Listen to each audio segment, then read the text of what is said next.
Gihimamat na usab ko kamong tanan, ilabi na sa mga kauban nato nga mga pastor o pastora sa IPG ug sa mga Christian believer nga born again. Ako kamong gihimamat pinaagi sa gamhanan nga ngalan ni Ginoong Kristo kansang kini ngalana. Siya way landong sa kausaban. Siya mao kagahapon, karon ug sumulabot. Mayong buntag diri sa Amerika. Dili ko magdugay akong padayonon paghisgot ang giingon ni si Kristo. Mubalik ako sa paghukom sa mga buhi o sa mga minatay. Kagahapon akong gisaysay ninyo ang figura sa kamatayon sa akong papa o mama. Ang gikuhaan ako atong leksyon mo to, kadtubang gikubkob na mo ang patayng lawas sa akong mama didto sa lubnganan nga napahimutang sa yuta. Ayuhon yun na to ni o pagpasabot karon. Lahi ng gilubngan sa patayng lawas ug adto sa pantyon kay saminto man na puros. Pero kanang yuta lahi na siya. So sa ato pa, kung ang imong lawas igabutang sa yuta kay lagi mo may atong naandan, pareho po diri sa Amerika. Duha ka klase ang paglubong sa tao. Pero ano siya ta sa ato ang nasod? Akong gisaysay ninyo kagahapon nga ang nagpabili niya ang sanina og sapatos o katong Biblia og buhok. May bukog to pero dili na kompleto. Nganong nahitabo man to? Tungod kay ang iyang lawas gikan sa abog. Og sa abog mo pauli. Ang ato yung daling mahuna-huna nganong nahurot tong iyang unod ato. Tingali ang mga wate. Kay kasagaraan sa mga wate, mangita man yun na siya makaon. So, laktod nga pagkasulti, inana yun ang mahitabo sa tao og mamatay. Pero sa hitabo usab sa akong papa nga paglubong didto man to sa pantyon. So sa ato pa, way nakasulod nga wate. Gawas lang ni adtong kainit sa maong dapit nga mooy nakapauga sa iyang unod ug nakapahimo niyang abo. Nakaron ako pong isaysay ang mga matay diri sa Amerika. Kay kana nahitabo man na sa Pilipinas. Ang sa nangamatay sa Amerika duha ka klase. Ilubong ka o sunugon ka. So sa ato pa, kay nakakita mo po ko diri og tao yun nga gihatod sa dapit nga sunugon. Purmirong hatod ato, makita pa nimong lawas. Pag resulta sa pagsunog, abo na lang nga gisulod og garapon.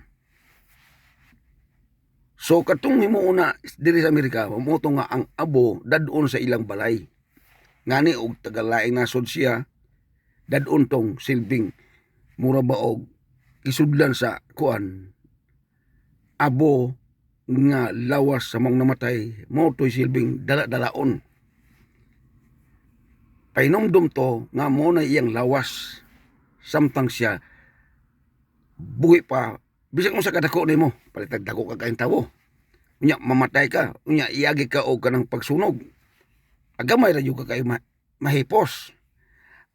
Ang nasunog ato tanan nimong parte sa imong lawas.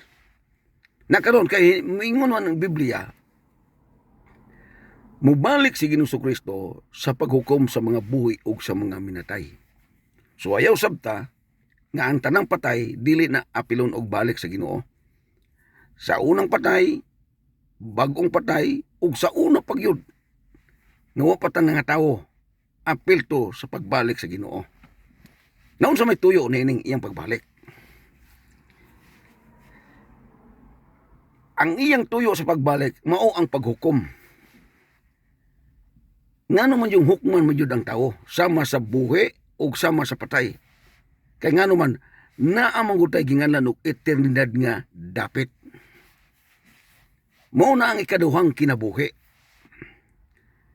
Ang rason ngano nga kita mo alagad tungod kay kita maningkamot sa ikaduhang kinabuhi nga maangko na to ug kanang ikaduhang kinabuhi mao na ang dapit ang gingarian sa langit.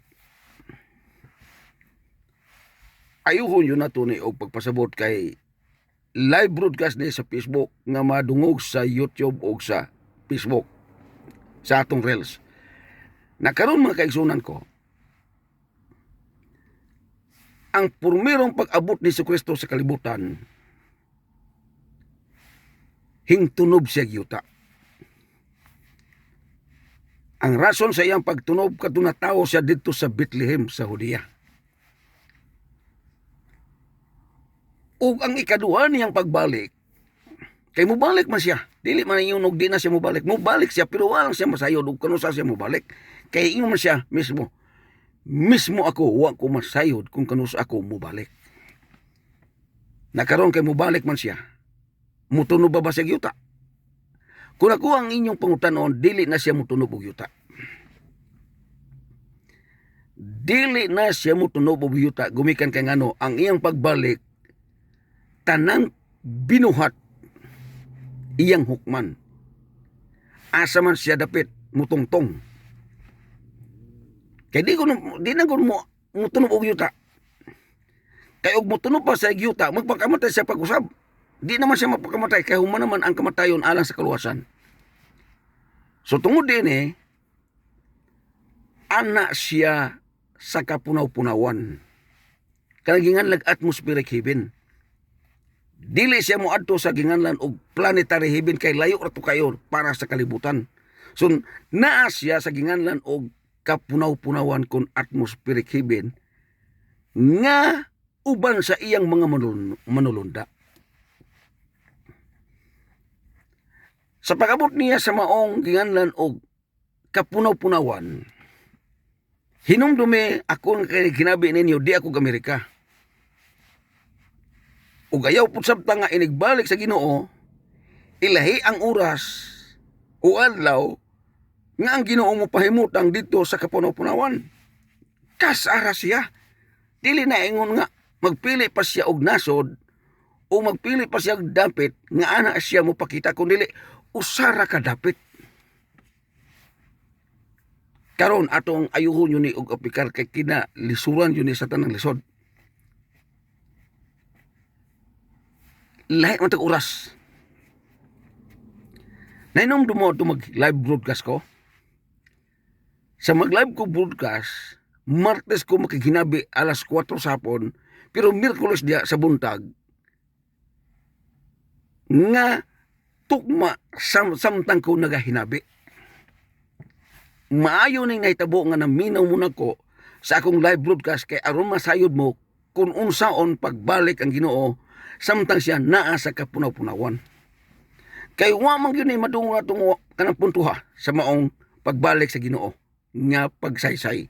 So karon ako na diyon ning iayo og saysay kay ngano man nalipay ko dako nga nakaana ko mga laing nasod.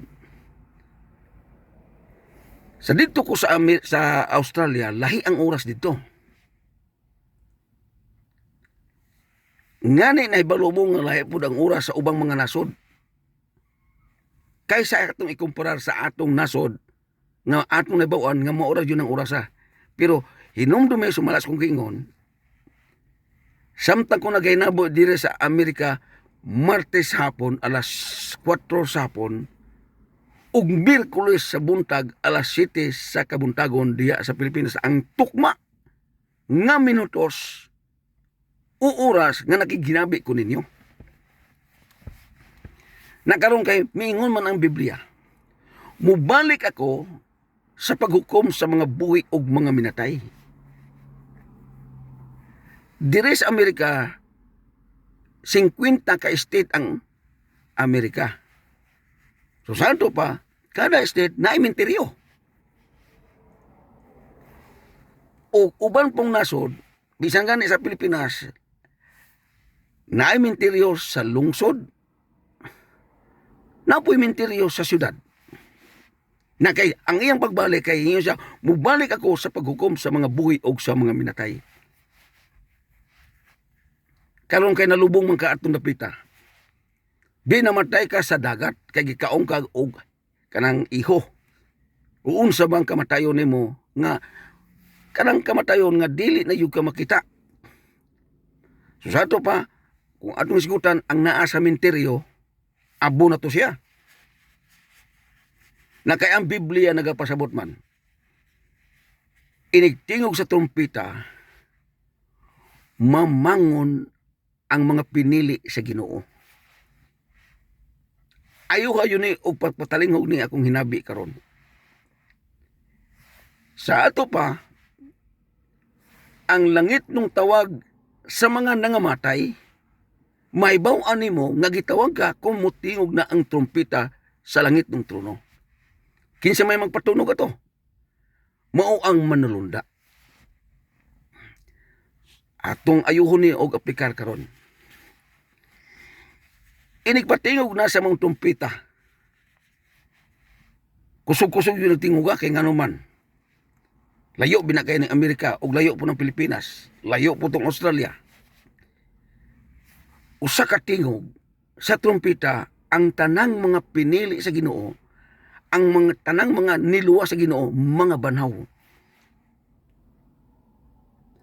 Mga banhaw. Ngano man mga banhaw man ta.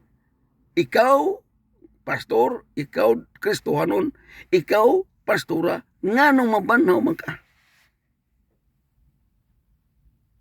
Tungod ba kay na kay gahom-gahom dili?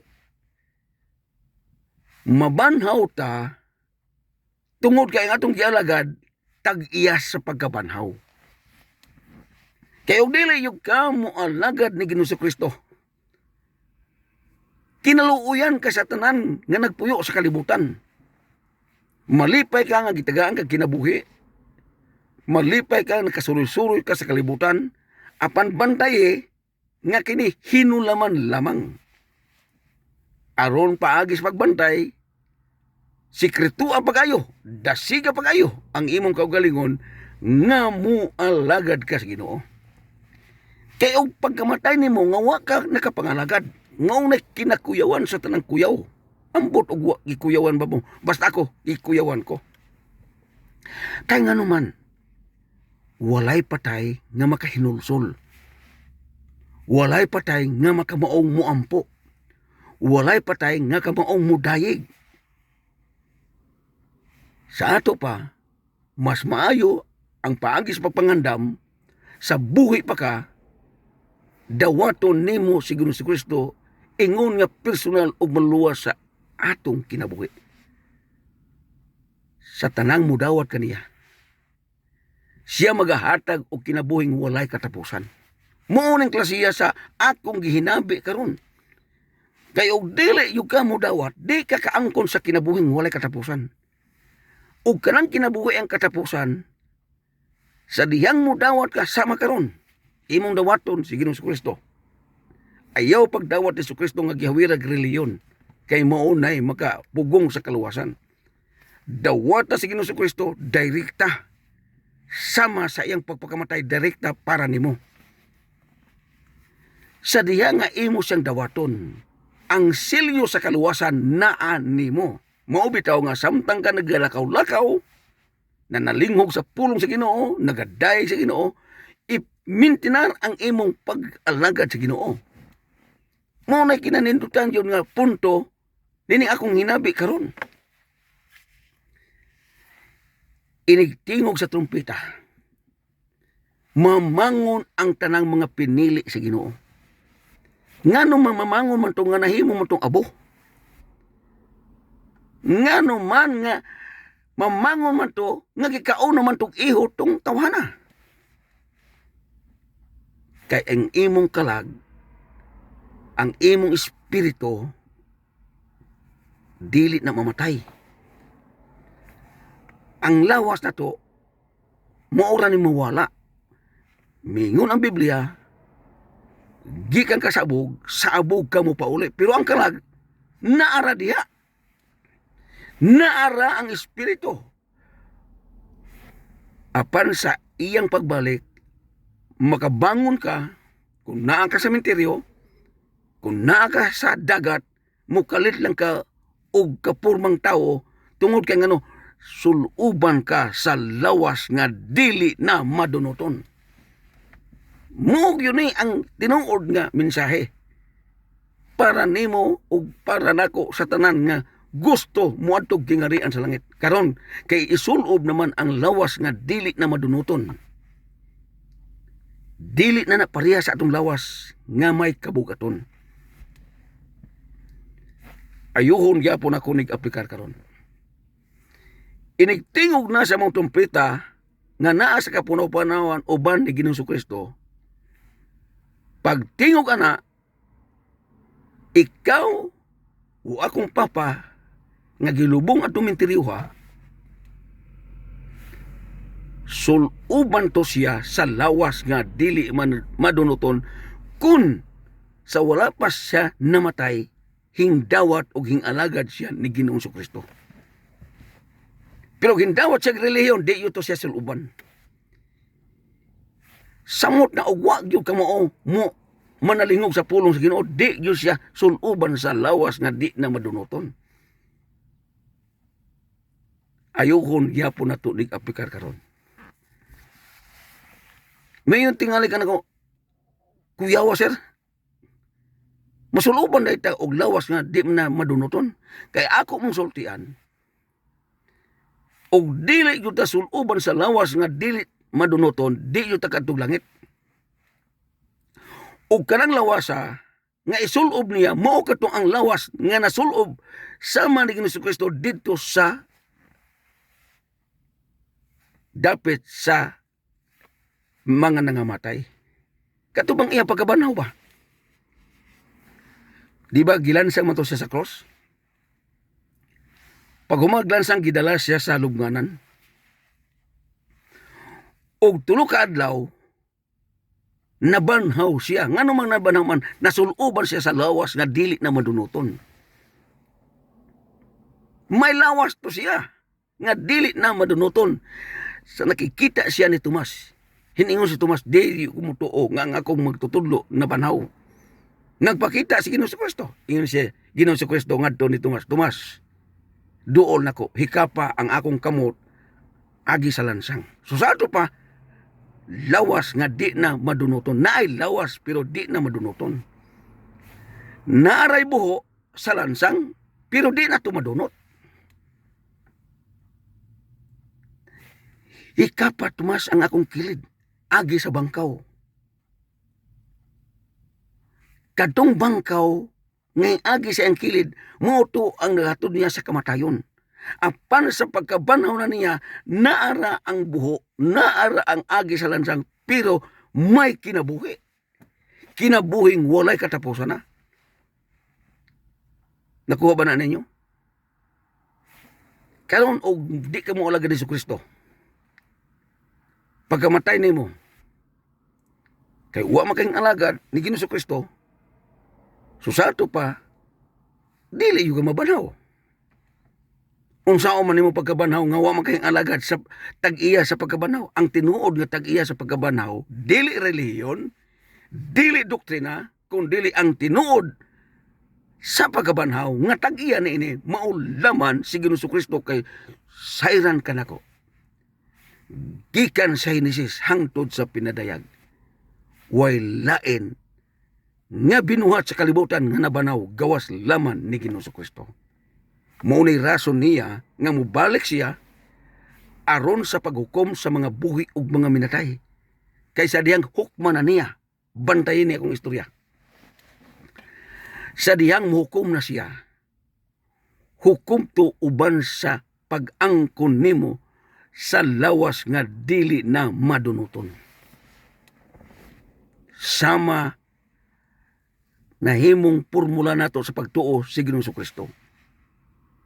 Kay kato si Ginoong Kristo, ug wa to masulubi sa lawas nga dili madunoton hangtod karon naa pa sa menteryo. Apan kay gisulob man sa langit ng trono ang lawas nga dili na madunoton. Nabanhaw siya, ug ngani siya iyang pagkabanhaw, 40 pa kaadlaw siya nagpamatuod sa tibuok kalibutan nga tunay gyud siya nga Kristo, Dios nga kaibulungan, Kristo nga nabanaw o Kristo nga mobalik, ikaw ako ang iyang pagabalikan. Hallelujah! Praise the Lord! Dalnaygon ang ngalan sa bawang makagagahom nga mao si Ginoong Kristo. Malipay ta nga nahibalag nimo kining klasiya sa paghinabi tungod kay ngano man naa na kay kasiguruan sa imong pagdesisyon o pag-alagad ngadto laman ni Ginoong Kristo. Kay og relihiyon jud ang imong saligan, kay lagi nagapos yun ta kayo anang ginganlan og kalibutanon nga pagtuo. Wa ba mo kay balo nga diin ang kalibutan dunong paningkamot sa pagpasabot nimo? Unya di ay dili ito mao ang tinuod alang nimo. Ato nang naibawan nga ang atong Ginoong manluluwas ang gitagna sa Isaias 9:6. Unsa may gingon dito? Dios nga kahibuluhan, prinsipe sa paghidait, magtatambag, tambagan ka pag-ayo, alang sa imong kaluwasan nga nadili gyud ni mabugti alang sa tinguha sa kalibutan. Kaning kamot yung ko pag-ayo, bisan tuod og busy ko sa nga tanan, para lang yung paghinabi na ining kinaimportantihan nga bahin sa atong hinabi karon. So kamong tanang nga naminaw nako karon nga nagduha-duha mo sa pagpangalagad sa Ginoo, undangin ang imong pagduha-duha. Kay nga to kung giapas nini ug mamatay ta. What ay problema aning buhay pa ta kay nga naman makapili-pili pa man ka. Makahinulsol pa ka. Makatawa pa ka. Makabahak-hak pa ka. Apan ang dakong pangutana kung wa na kay kinabuhi. Kay kini namang taong wa na kinabuhi, dili na nakamao maghinulsol. Dili na nakamao maghinulsol. Dili na nakamao mo desisyon o pagpangalagad sa Ginoo. Patay na gud siya.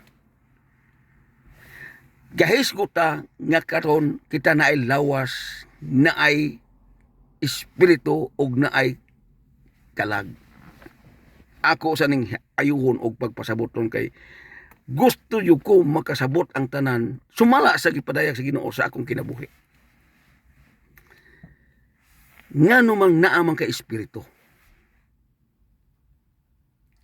iabot yun na sa imong pangutana, sa imong kaugalingon. Ug nganong naamang kay kalag, wa ba ka may balo nganong naa kay espiritu? Ako mo sayran. Tungod kay ang gingarian sa langit may espiritu. Kay wala pa espiritu, di ka kabaton og espiritu. Nganong gitagaan man tag espiritu? Aron nga masayon pag ministeryo sa espiritu sa langit ng trono diha sa imong espiritu. Kuha ba na nimo? Espesyal yun ta sa tanang binuhat sa kalibutan kay naatay espiritu. Ayaw na to ni og aplikaryo kay murag libog ta kayo kay unsa kaning kalag sir ug unsa ka puning espiritu. Ang hayop wa na espiritu. Naaray kalag. Bantay ha, maghisgot ang hayop. Ang hayop kamo ang mulakaw. Ang hayop gutomon, pareha po na to. Ang hayop uhawon. Bisan pag unsang hayop pa, muinom yun na kay giuhaw. O bisan pag unsang hayop pa, mukaon yun na kay ngano, gutomon siya. Sama nimo og nako. Ang nakakulang lang sa maong hayop, way espiritu. Naara siya kalag. Karoon na to pag-istorya, karoon aniya. Kini akong kamot, ako na ipakita ninyo. Ako na kusion. Agay. Hingbati kong sakit, kay nga naman, munay kalag. Bantay na. Sama sa kabaw. Mag-abot sila, puros laki, magsungag. Pag sungag ka na, mudagan ang isa, kay nga no, nasakitan, kay nga no, naasay kalag. Ang lawas, klaro man na to. Dako siya, niwang siya. Pero katong sungag na ba sila? Nganong hindagan mo tong sa kay nasakitan kay ngano man naa siya kalag. Apan di ka kakita og hayop nga moampo. Bisan tuod hinggamit ang Ginoo sa manok, di to ampo kadtong tugaok, di man to ampo. Nagpaibalo lang to ni Pedro nga kuan siya kanang naglimod lang niya. Gilimod lang niya si Kristo. Pero dito may gaampo. Wa yun na. Di yung kakakita og hayop nga moampo. Kay ngano, wa na espiritu. Apan ngano man ikaw nga ganahan man ka moampo. Ngano man ganahan man ka mamanalingog sa pulong sa Ginoo kay naa ka espiritu. Nakaron inigbalik sa Ginoo. Sa diyang inigbalik niya, akong gisulti ka ganina, suluban ta sa lawas nga dili na madunuton. Wala giingon sa Biblia, suluban ta sa espiritu nga dili na madunuton. Wala giingon sa Biblia nga suluban ta sa kalag nga dili madunuton, kundi suluban ta sa lawas nga dili na madunuton. Kaya naman ang imong kalag, ang imong espiritu dili mamatay. Dili na mamatay. Ayo ing nga namatay na to kay patay na to. Akong papa namatay na to, patay na apil ang kalag. Wala to. Apil ang espiritu, wala to. Nakuha ba na ninyo? Wala to. Samtang naa siya sa lubnganan, naa ang iyang kalag dito, naa diya ang iyang espiritu, apang pagbalik sa Ginoo, suluban to sila sa lawas nga dili madunuton, ug manggawas to sila nga naa nay lawas nga katong lawas nga dili na madunuton, ug nahibalo ba ka aning lawas nga dili madunuton, dili bugat. Kay kanang lawas di na mo kaon, kay kanang lawas dili na mo inom. Ang makabugat sa lawas ang hingkaon o hinginom. Kanang lawas lawas na nga dili na madunuton, ug kanang lawas maunang partiya nga makasulod sa gingarian sa langit. Naiuban mo sulting nga mga magwalay wa ko kasabot mo sahay. Miyo siya nga, salamat sa makalag nga miduol sa Ginoo. Ang ilang huna-huna po nga kalagray mo atog langit. Apil ang espiritu. Naibalo ba mo sa sulti ni Kristo sa dinhi pa siya sa kalibutan? Hiningon siya kay napamoy gamayng oras. Kung makasala ang imong tuong kamot, putla. Bantay ha? Ingon si Ginoo Kristo, kung makasala ang imong tuong kamot, nang hikap ni. Nagpatay ni. Uon sa ba, nangawat ni. Iningon ang Biblia, kung makasala ang imong tuong kamot, putla. Mas maayo pa nga muatubang siya sa sagradong trono nga kulang siya og kamot kaysa kumpleto nga itambog siya sa linawng kalayo. Pastor ug pastora, pasayloa lang ko nga gitudlo, giswesay nako dinhi sa Facebook ug sa YouTube ang kamatuoran. Naatay lawas, naatay kalag, naatay espiritu moatubang sa langit ng trono. Sige nung si Kristo gyud gasulti ana. Gawas ug ako gasulti-sulti katungo-tungo. Mao na nga hiningon pa gyud siya, duha ka to yang isgutan. Kung makasala ang imong mata, lugita. Pila man kabukaron nga tawo nga wa kasala iyang mata. Ayaw ing nang wa ka kasala imong mata. Labi na karon kay dagang kayo na nang mag short. Dali na kayo maka daot imong mata. Ipalugit. Nabay na lugit, wa ya mo sakit kay na maglugit ka. Ingon si Kristo, mas maayo pay dili ka kumpletong mata nga mo atubang sa sagradong trono kaysa kumpleto nga iitsa ngadto sa linawng kalayo. Nang hinaot ko nga kini murag na hatag mo dakong kalamdagan niini, apan kay murag na apsa na podta sa atong mga oras. Ako gyapon padayon hangtod nga makasabot ang tanan. Unsa gyud ka importante kining pagpangalagad nato sa langit ng trono nga atong ihatag ang atong nahibiling kinabuhi diha sa pagpangalagad o pagdawat ni Ginoo Kristo kansang sa diha nga ikaw mudawat ngadto ni Ginoo Kristo, imong maangkon ang kaluwasan o kay na naman kaluwasan, makaangkon ka sa kinabuhing walay katapusan. Og tuod man sa di pa kumubiya, ayaw mo kalimot sa pag-subscribe sa akong YouTube channel. Ang ngalan ni US Edward Bation from America. Og din sa Facebook, ayaw mo kalimot sa pag-follow. Ang akong profile name, US Edward Bation. Og daghang kayong salamat sa inyong pagpaminaw. Og ayaw kalimot kay sige kong paniid kinsa ang nag-comment. Salamat kaayo sa nag-comment at tumiagi na kong sibya. Nalipay ko dako nga kamo wa jud puas sa pagpatalingog. Ni ako'y gamayng panawagan. Kung mag-comment mo, ayaw lang sa mantihinig amin. Ihatag ang mensahe sa imong comment kay gusto ko mubasa unsa gyud ang imong nasabtan, hinangay ba ka o wa ba ka hinangay kay nganuman lami kay ni makiginabi nga makabasa sa imong comment. Hangtod sa sunod nga panahon, ako na usab magaingon kaninyo. Ang Ginoong Jesucristo, siya way landong sa kausaban. Siya mao kagahapon, karon og sumalabot. Mayong adlaw dinhi sa Amerika ug sa tanan nato nga nagasunod sa atong matag karon ug unya nga paghinabi. Hallelujah, praise the Lord, dalaygon ang ngalan ni Jesucristo. Amen og amen.